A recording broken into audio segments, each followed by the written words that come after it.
आवाज की दुनिया के दोस्तों, सकई उठाए सुरासर मेरू, सोई हार गयऊ कर फेरू। जय कोतक शिव शैल उठावा, सोई ते सभा पराभव पावा। तहाँ राम रघुवंश मणि, सुनिए महामहिपाल। भजऊ चाप प्रयास बिनु, जिमि गज पंकज नाल। राम की फुर्ती देखते ही बनती है। वे अपने काम को कितने मनोयोग के साथ तत्परता पूर्वक करते हैं कि उनमें तनिक भी अनावश्यक विलम्ब नहीं होता और देर से हो सकने वाला काम जल्दी ही निपट जाता है। धनुष उठाते तोड़ते उन्होंने ऐसे ही फुर्ती दिखाई। लेत छडावत खेचत गाडे, काउन लखा देख सब ठाडे। बल का प्रदर्शन भी बल प्रयोग के प्रयोजन को बहुत हद तक हल कर देता है। लोग बलवान पर विश्वास करते हैं और उसी से प्रीति करने को भी तैयार होते हैं। ये तथ्य वह सामने आता है जहाँ सुग्रीव राम के बल की परीक्षा लेकर तब उनका सहयोगी बनना चाहता है। वह दुंदुभि राक्षस की अस्थियों के ढेर एवं ताड़ वृक्षों को दिखाता है और राम से उन्हें वेधन करने, अपने बल का प्रमाण देने के लिए कहता है। राम उस परीक्षा में सफल होते हैं और सुग्रीव उनका अनुयायी सहयोगी बन जाता है। धुंध व्यस्त ताल दिखराए, बिन प्रयास रघुनाथ डहाए। देख अमित बलवाड़ी प्रीति, बाल भदव इन भय प्रतीति। सौंदर्य की वास्तुकता गहराई छल रही सरल स्वभाव में है। राम उस सुंदरता को हृदय में सराहना करते हैं, मुग्ध हो जाते हैं और महर्षि विश्वामित्र से अपने मन की बात कहते हैं। आंतरिक धुंध में वे वीर सिद्ध होते हैं, छल उन्हें छू नहीं पाता। हृदय साथ सिंह लुनाई, गुरु सुमीप गवने दो भाई। राम कहा सबको सिख पाई, सरल स्वभाव छूत छलनाई। जो सद्गुणी है वही सच्चे राम भक्त हैं, अथवा जो राम भक्त हैं उन्हें सद्गुणी होना ही चाहिए। रामायण में वर्णित सभी भगवान के भक्तों का चरित्र ऐसा ही है। उसी से प्रभावित होकर भगवान राम उन्हें प्राणाधिक प्यार करते हैं। किष्किंधा कांड में वे उनके गुणों को परख लेते हैं तथा उन्हें भाई लक्ष्मण से भी अधिक प्रिय मानते हैं। सुन कपि जिये माने सी जनिना, ते मम प्रिय लक्ष्मण ते दूनन।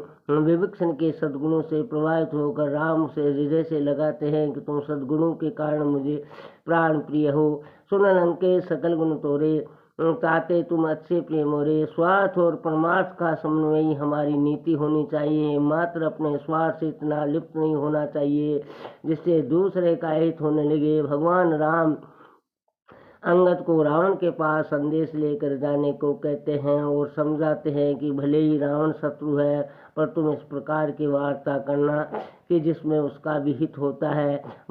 यहाँ शत्रु का भी अहित न चाहते हुए प्रसंग है। सज्जनों, काज हमारा तासित हुई, रिपुसन करे बत कई सोई।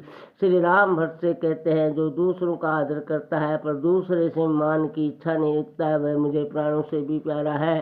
सभी मान प्रदाप मानी, भरत प्राण सम्मते प्राणी। भरत जी भी सम्मान देने और कृतज्ञता व्यक्त करने में श्री राम से पीछे नहीं है। आवाज की दुनिया के दोस्तों,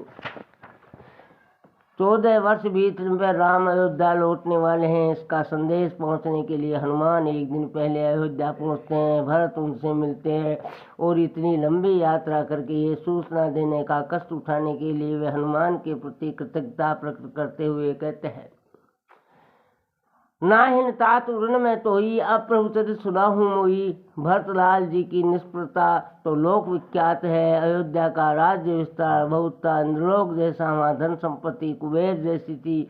इस सब के बीच रहते हुए भरत पूर्णतया राग रहित बने रहे। जैसे कि चंपक वाटिका में भोरा निर्लिप्त स्वामित्व के मध्य अहंकार से दूर रहता है, उसी तरह भरत अयोध्या में मात्र एक साधारण नागरिक की तरह रहते हैं।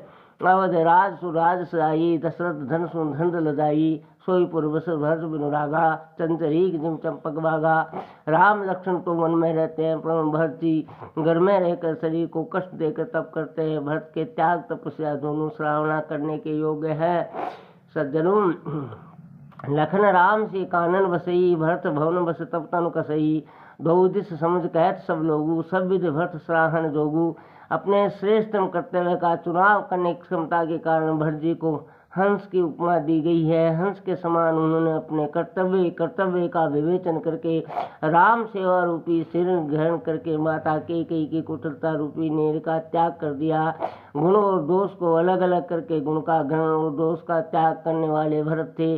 भरत जी के गुणों के कारण तुलसीदास जी ने प्रथम वंदनीय माना है। भरत अपने नियमों और व्रतों पर अत्यंत सुदृढ़ है, न अनियमित होते हैं, न प्रतिज्ञा तोड़ते हैं, न मर्यादा का उल्लंघन करते हैं। जिसका मन भागवत प्रयाण है उसको वासना तृष्णा में भटकने की आवश्यकता उसी प्रकार नहीं होती जैसे कि भौरा कमल पुष्पों को छोड़कर मलिन पदार्थों की ओर मन नहीं दौड़ाता।